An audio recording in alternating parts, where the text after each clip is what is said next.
Welcome to Healing the Spirit, a space where we awaken our creativity, deepen our connections, and remember who we are through the lens of astrology, archetypes, and art making. I'm your host, Jonathan Coe.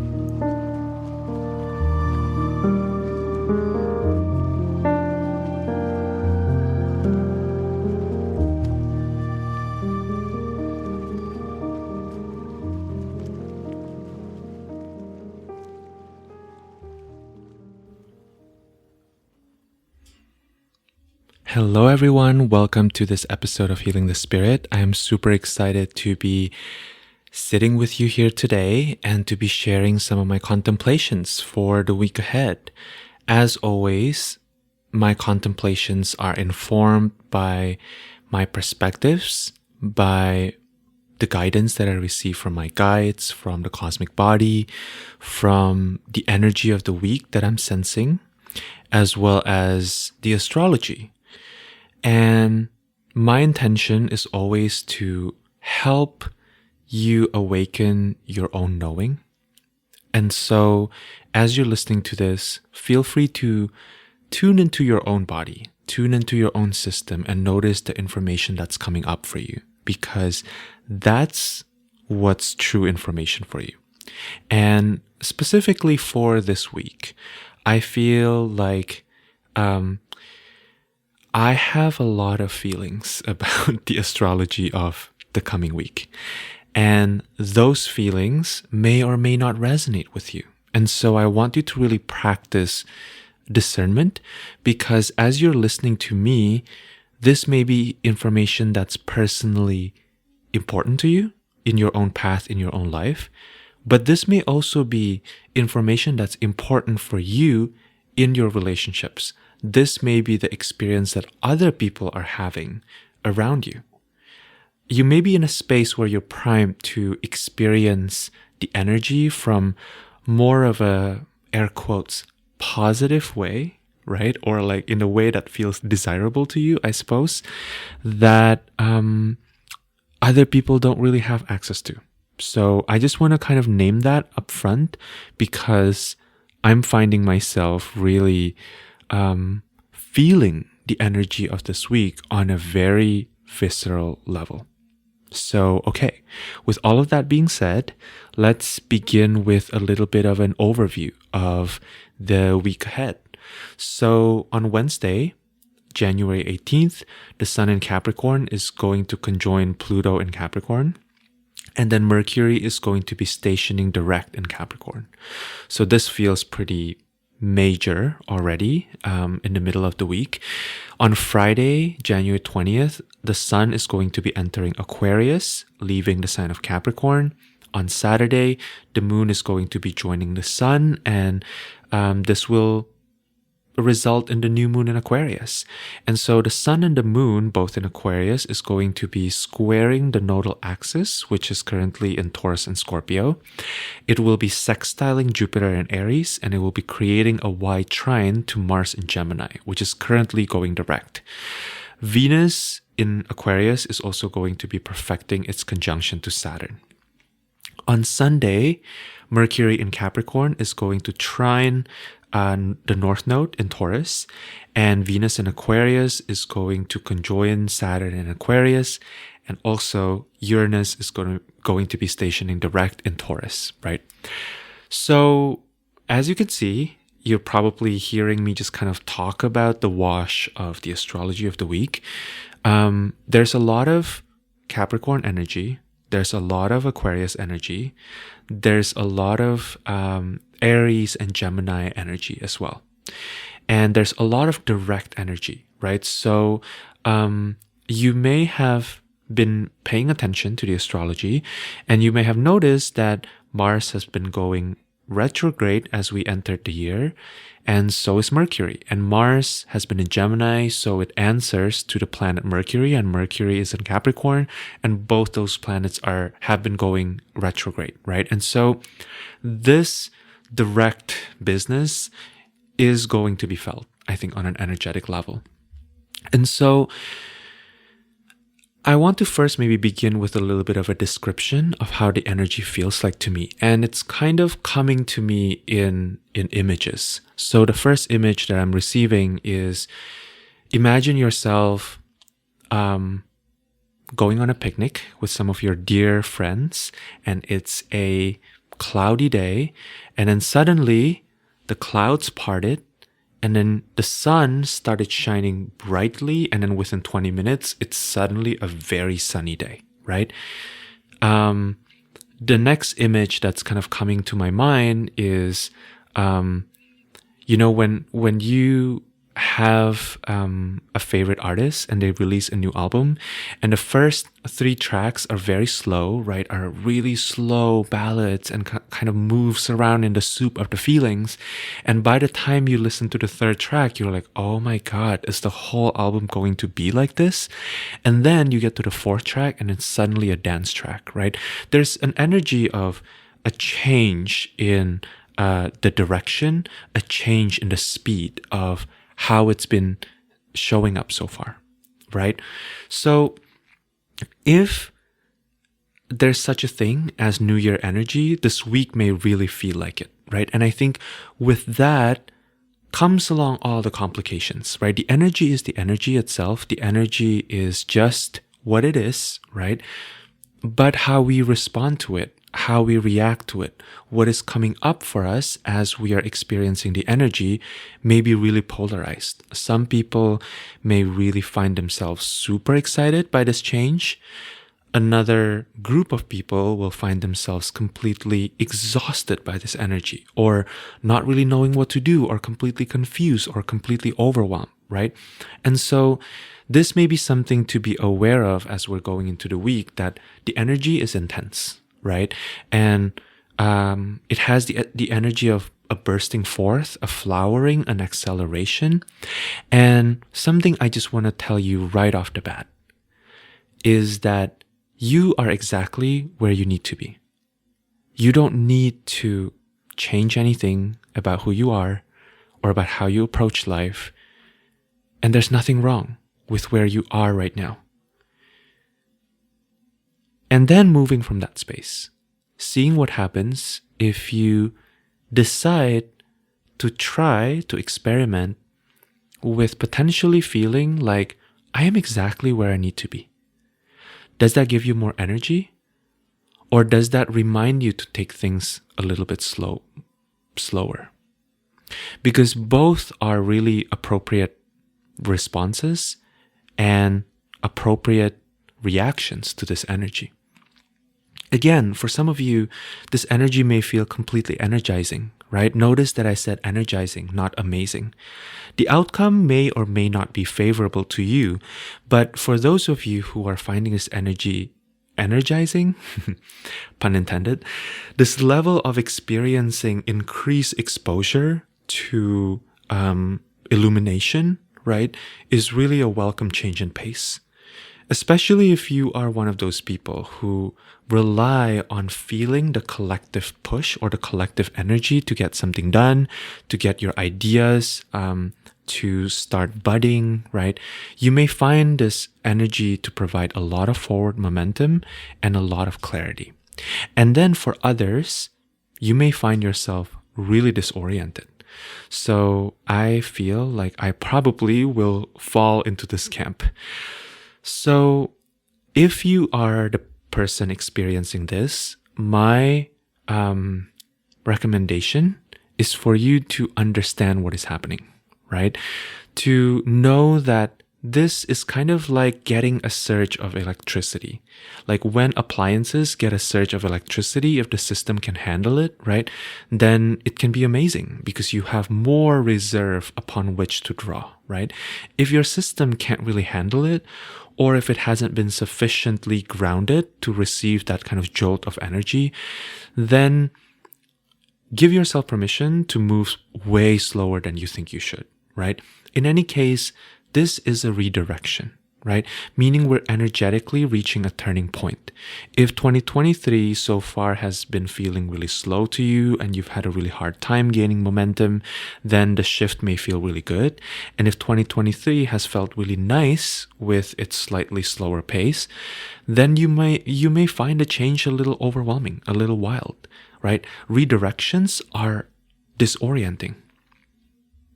Wherever you find yourself within the spectrum, I think the key is really to have a lot of compassion, because you may find yourself feeling a jolt of energy, right? And wanting to accomplish a lot of things, but you may find the people around you are completely overwhelmed or confused or kind of stumbling around.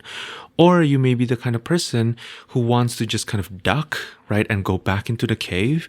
And, you may also need to have compassion for others around you who want to step forward, to not judge them, right, for being insensitive, and to not judge yourself for not being on that train.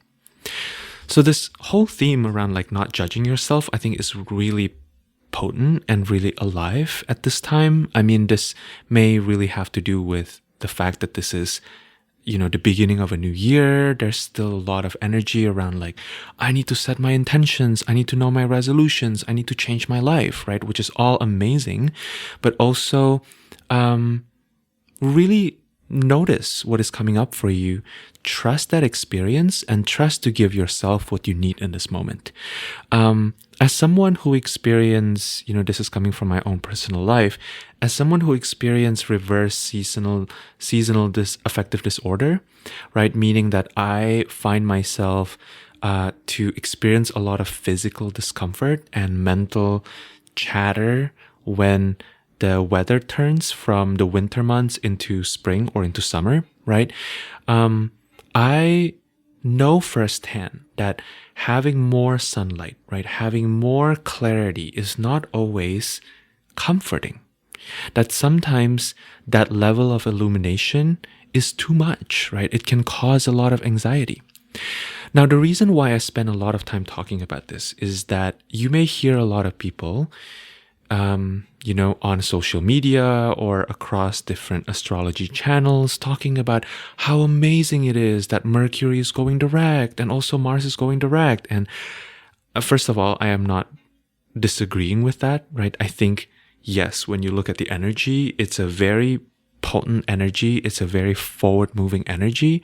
And also I want to give a little bit of extra context, that redirections, right, or the change of pace is awkward. Another image that's coming to my mind is if you've ever been on an escalator that's going like moving really, really slow, and then suddenly it starts to move pretty fast or it starts to change direction, it's really scary. That's not a really fun experience, right? We are creatures of habit. We are creatures of comfort. So we're used to moving in a certain direction. And because of the principle of inertia, we are, not really primed for a left turn, or a sharp change in direction or tempo, right? That, can be not great for the nervous system. And so whenever something is shaken up in the sky, as is the case this week, there's really an invitation to give yourself permission to move at your own pace, to make mistakes, to not dwell on them, right? To not see that as your own personal failing. So to me, this is, again, a really good time to be trusting the information that's coming in. Something that I was really feeling with the energy of this week is that some things may be brought to light, right? Some sort of hidden truth about a relationship, about a pattern, about a particular contract that you have found yourself in that is different than what you had expected, that may have a feeling of being disruptive, but that also in the long term may be really helpful to you and may be a redirection that is actually akin to luck, right? That you may look back at this time at what is being revealed to you and realize, oh, thank goodness I learned about that thing, or thank goodness I found out about this piece of information, or that this pattern came to light for me. The Sun being conjunct with Pluto in Capricorn on the same day that Mercury stations direct, also in Capricorn, feels very significant to me. So something to contemplate is, do I have enough information, both on an internal and external level, to put something into action, to put a plan into motion? Or do I need to simply sit with the things that are coming up and to let the wave of emotions ride itself out, right? Before clarity can come through. Can I trust that I'm experiencing what I'm experiencing and validate my experience, while also having enough self-trust to not feel like I need to know what to do right away? The experience of this is a little interesting, right? Because it really depends on the situation. It really depends on what it is that you're working with.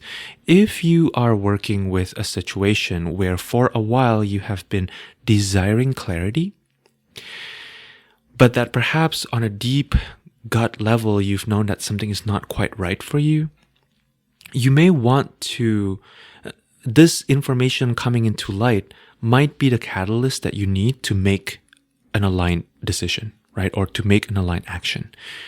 But if you are, not in that camp where maybe you've been in the cave for so long and then suddenly you go out and you are so disoriented by the light, right? That's available out in the world and you don't know what to do, then don't feel like you have to move right away, right? Don't feel like you have to make a decision right away. If the information feels like a solid, grounded truth, that it feels like maybe on an energetic level, it's really connected to your feet, right? That it's telling you exactly which direction you need to be going into, then by all means, make an aligned choice while being cautious to make sure that you are not missing any necessary steps, right?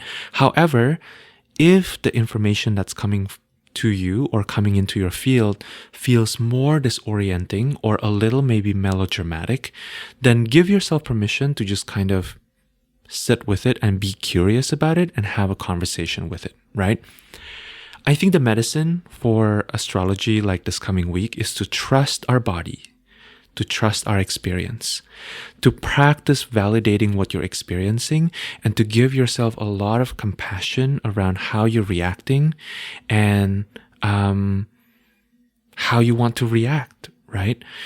So this to me is really connected to the idea of working with shame, because something that I've noticed is that part of why working with shame can be really difficult, or kind of moving through patterns of being stuck in shame can be really hard, is because we also harbor a lot of shame around having shame or around experiencing shame, right?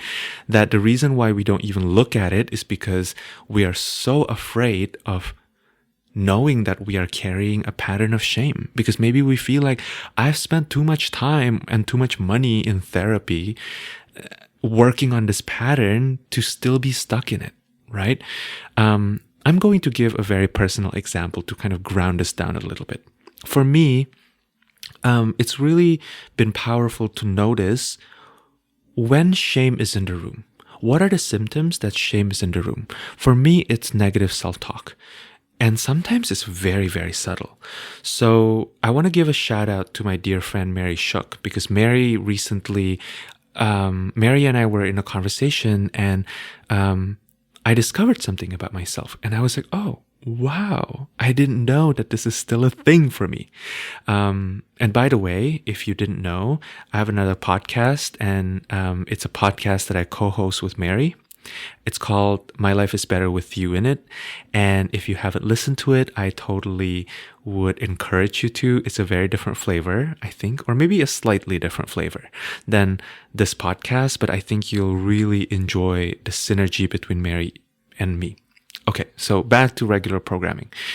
So what Mary helped me understand is that for me, and maybe this has to do with my Mercury in Pisces, I, for a long time, harbor this fear that I'm completely unintelligible and that my thoughts are completely incoherent.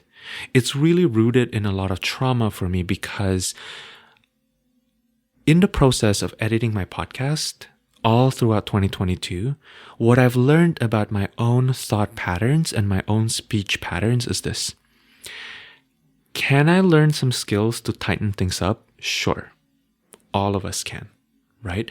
But am I incoherent? Not really. At least not to me, and probably not to you either, because if you're listening to me talk about the coming week this far, you're probably enjoying this on some level. In any case, what Mary is reminding me during our conversation was that some people may really enjoy my way of talking, and some people may even need me to say it the way I say it because that's when things will click for them, you know? And so the reason why I'm sharing this story is that in talking about this with Mary, I realized that the pain and the frustration that I've experienced around feeling like I'm not really understood by the people that I love, and that the people that I love can't really handle my truth or the way that I express myself, is something that I've been living with for such a long time. And it's become such an integral part of me that even long after I've been working on it and I've been putting myself out there and I've been giving myself the chance to really express myself fully without a lot of shoulds and a lot of kind of barriers and terms and conditions, right?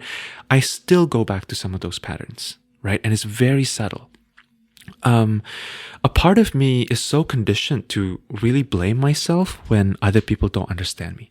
When maybe the reality is a little bit more complicated. You know, maybe it's not my fault. Maybe it's not my fault that other people are not getting what I'm saying. Maybe it has nothing to do with the way I say it or the way that my mind works, right? Maybe it's that the other person is just not on the same wavelength as me.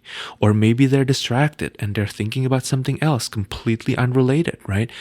In short, I realized that even when I've been working on releasing the shame that I have around using my voice, around sharing my thoughts, I still find myself echoing these patterns because A, this is just how trauma works, right? It takes us out of the present moment and into the past or into the future or into some sort of alternate reality. And B, that's just what it means to be human.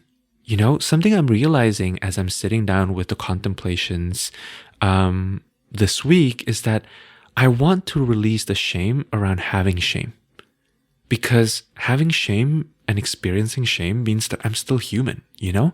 And so, I think this is really the first step. You know, if you are finding yourself having a really hard time validating your experience, noticing where patterns of shame are coming up around who you feel yourself to be and the gap between that and who you think you need to be, may need to be collapsed in some shape or form, right? What if for 1 week you just decide to kind of practice not invalidating yourself, right? Your experiences at all. Something that I've been learning in a container with Madison Nees is the principle of radical aliveness, which is a somatic healing modality, or which is really based around some really powerful principles, is saying yes to everything, right? And saying yes to everything doesn't mean being a people pleaser, saying yes to all the external invitations. It actually means saying yes to everything that's coming up for you, right? Not denying yourself the experience of your own reality. What if you don't give yourself the weight of responsibility over something that you were never responsible for in the first place, to begin with, right? To me, to break this down into some really practical and actionable things, I think there are two sides to this. One, right, the experience of really trusting yourself and trusting where you're currently at as the present moment, which is the only moment you can have, right, is to reaffirm the relationships, the people, the places, the spaces that feel good to you, right? Notice that I say feel, not that you think is good for you, right? But that feel good to you. And you will know this because the experience is genuine, right? You will like smile when you're around these people. You will laugh when you're making mistakes doing the thing that you're supposed to do, right? You will find more levity even if the work may require a little bit of extra effort, right? And on the other side of it is to gently give yourself the permission to release what doesn't feel good. So let me talk about each of these, right, separately. Some of this may seem really obvious. You may be listening to this and you're like, what are you talking about, Jonathan? This is so obvious. But I think we can unpack this a little bit further and get deeper into this, right? Because as I was sitting with this, I was a little surprised actually at how profound it is to reaffirm things that are good for us, right?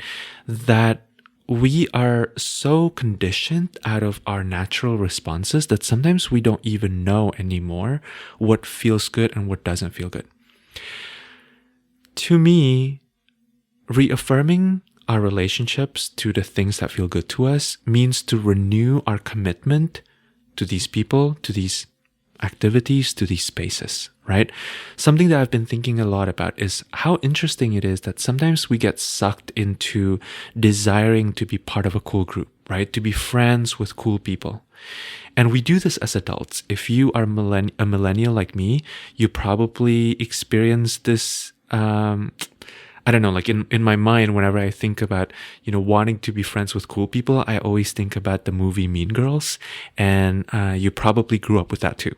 So this may be a good time to kind of revisit that movie. But a part of me doesn't really want to believe that that's true, because it sounds so high school. But in very subtle ways, for many of us, this is still very alive, right? So I think the antidote to this is to be really honest with yourself. Give yourself the space to move not from a space of objectivity, but actually from subjectivity, right? I can go on a long speech about this, but let me try to be brief. I am not saying that objectivity is wrong. I am not saying that objectivity doesn't have its place in our lives. At the same time, I've been thinking about how I don't really want to live a life that's objectively good.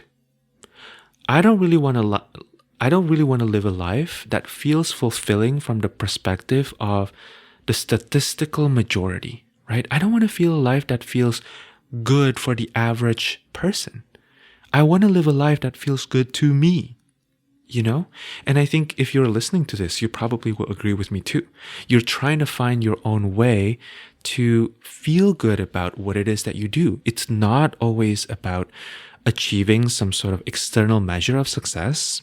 Many of you probably have oriented yourself towards that at some point in your life and realized that, unless that's coupled with me really asking myself if this is my true desire, it probably still ends up being really unfulfilling. I'm probably still unhappy, and I end up putting in more effort into that, right? Which is like, what is the point in that? And if this is really my goal, then I need to really reprioritize my subjective experiences. And what I mean by that is I need to begin rewiring the way that I talk to myself and the way that I make choices, right?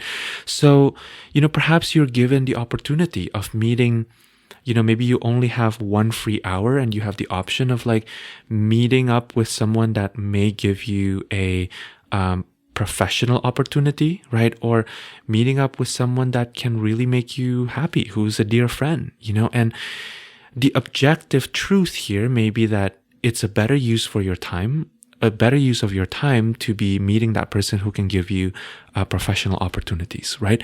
But your subjective truth in that moment may be that I haven't seen my friend in a while. I want to catch up and I want to just relax, right? So it requires us to,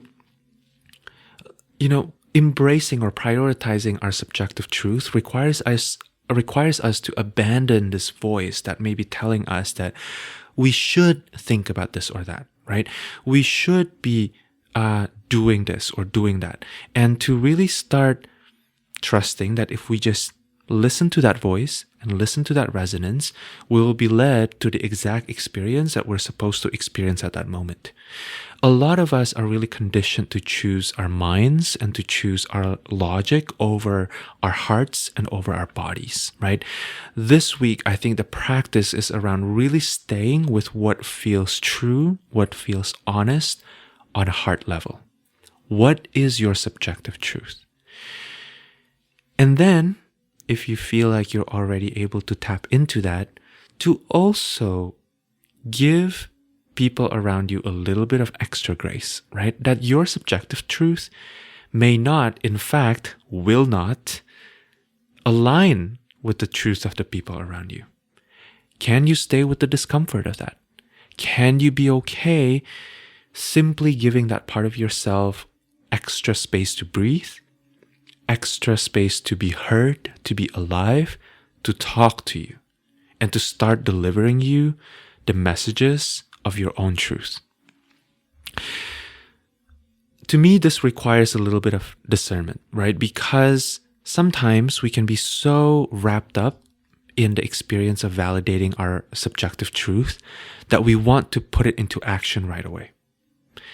And for some of you, I'm not saying that that's not going to be the truth for this week, but I think it will be good to kind of pause and again feel into, is this the right time to act on this? Or what other pieces of information do I need in order to move forward with this newly found subjective truth that I am now discovering? Okay, so now let's talk about the other side of that, right? Releasing what doesn't feel good. And to me, releasing what doesn't feel good tends to bring up a lot because, again, there may be shame around having stuck with what doesn't feel good for a longer period of time. And a reminder I will share here that has been really helpful for me personally is to always tell myself that, I am here in this present moment and I'm exactly where I need to be. If you are noticing a certain pattern that you're still stuck in or a certain relationship that you're still stuck in and that you're now ready to let go of, maybe cut yourself some slack. Don't give yourself the story of I should have done this sooner or I should have known sooner, because the reality is that you didn't know this sooner. You didn't leave sooner. You didn't release this thing sooner, right? And so what is the point of dwelling in that past? That is, again, not to invalidate the emotions that can come up with it, but to really practice energetic discernment and energetic efficiency. And I think the word efficiency nowadays gets such a bad rep. So let me talk a little bit about what that word means to me. To me, energetic efficiency has to do with really honoring that our life force is finite, right? That we are not going to be in this form that we're in as the humans that we are forever, right? At some point, we are going to experience mortality and that our energy is limited. That we don't have all the energy in the world to spare getting really worked up about something that you could just say, okay, that's not for me. I'm just gonna move away from it, right? This relationship, this friendship is not for me. What is the cleanest way to get out of this, right? What is the easiest way to get out of this in a way that also still feels like it holds your personal values in integrity, right? Something that I really feel as an important thing to remember is how other people are human, right? It's really easy for our minds to kind of set, especially when it's people, right? When we're in entanglements or relationships that don't feel good or nourishing to us, it's really easy to start blaming the other person, to start creating all these stories about the other person as a villain, right? But the reality is they're just like you. They have their own issues just like you have your own issues. They have their own trauma just like you have their own trauma. You have your own trauma, right? So what does it mean to give yourself permission to disengage with the energy that doesn't feel good, the people that doesn't feel good, and not feel like you have to take care of them, not feel like you are responsible for them, but also not feeling like you have to point them to the direction of fixing themselves. What if you just let it go? What if you honor your energy? What if you honor what was and what is, and just move from that place? So let me end with the card pull that I did for this week. So this is from the She-Wolf Tarot, which is my absolute favorite tarot deck, by the way, by Devaney Ember Wolf. You can look at the photo on the description below. And I pulled the Moon card as well as the Page of Wands. And I think this is one of the most interesting Moon cards that I've seen, because this Moon card is really giving me a lot of like High Priestess vibes. And it's almost like that this Moon card is about really trusting in the wisdom that's inherent in uncertainty. So the combination of these two cards together makes me think about how being in an uncertain place doesn't mean you can't explore. Remembering that you still have the potential, you still have the ability to explore, to get curious about what may seem to be calling your attention or what may be piquing your interest without knowing all of the information, right? Uncertainty is often a portal that helps you to pause and to explore this internal terrain, this internal landscape a little bit more, right? Be patient. Give yourself some space to explore your desires and to explore the shape of whatever it is that's coming up for you this week, the way that children would, right? Lots of curiosity, no judgment. Children really knows no shame. They haven't been conditioned into it, right? And so there's an invitation to kind of freely explore our desires, our perceptions, our preferences here. This idea of the preference is something that has been really alive in my collaboration with my teacher, my friend, Britton LaRue, and how, we talk about how we can give our preferences the space to flourish, to inform the greater web of life that we find ourselves in, right? Often, a lot of us find ourselves being in relationships where maybe you can't fully act upon your own preferences, right? And so we start to feel a little trapped because we can't express it, we can't act upon it. And so something that Britton and I have been practicing both in our collaboration, in the space that we're cultivating, as well as the relationships we have with the student teachers that are in our community called Astrology as Praxis, is that what if we're honest with each other about our preferences? And what if that honesty starts to shape the reality we've always been dreaming of? I think this is how we can become an agent of change and become a torchbearer for the world that we want to see.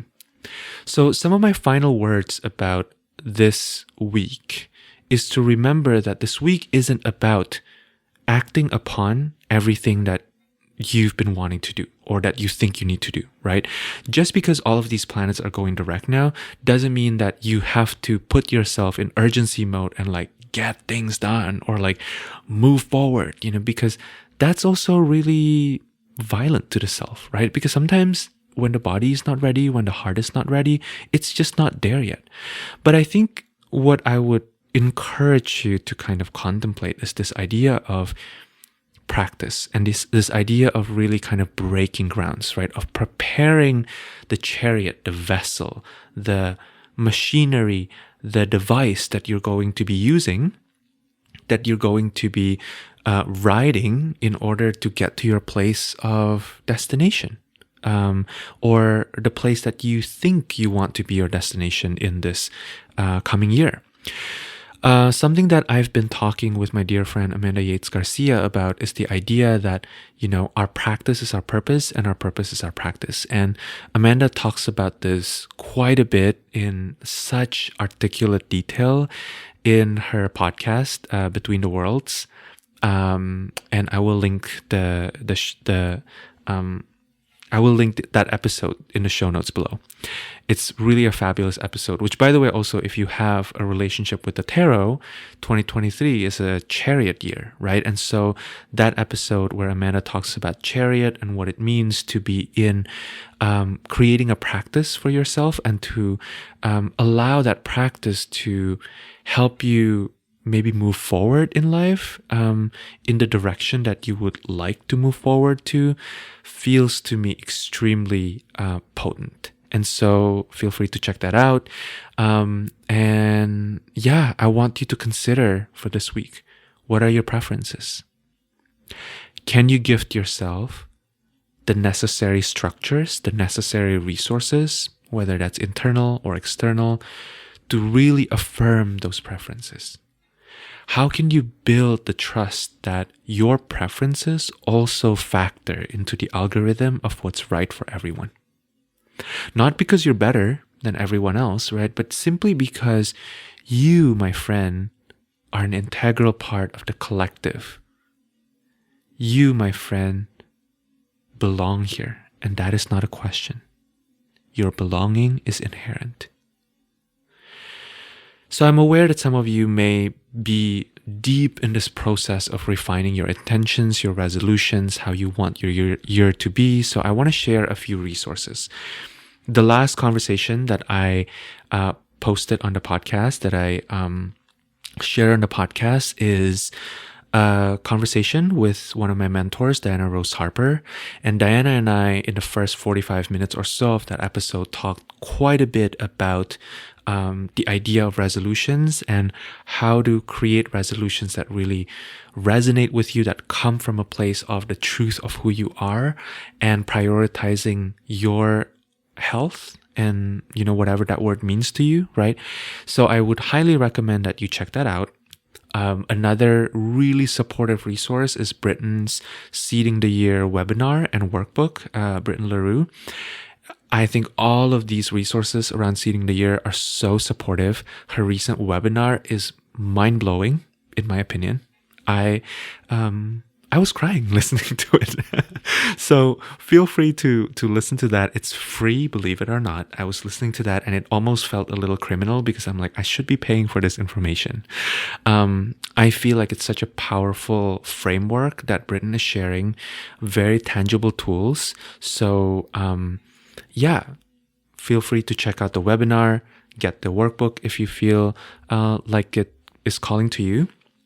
And finally, if you are interested in digging a little deeper into what is coming up for you, into the things that are being illuminated to you in your life, if you are interested in embracing certain things and maybe untangling from other patterns, I am available for sessions. And so I would absolutely love to sit with you one-on-one and to talk about the things that are coming up and to consult your chart for guidance, for inspiration.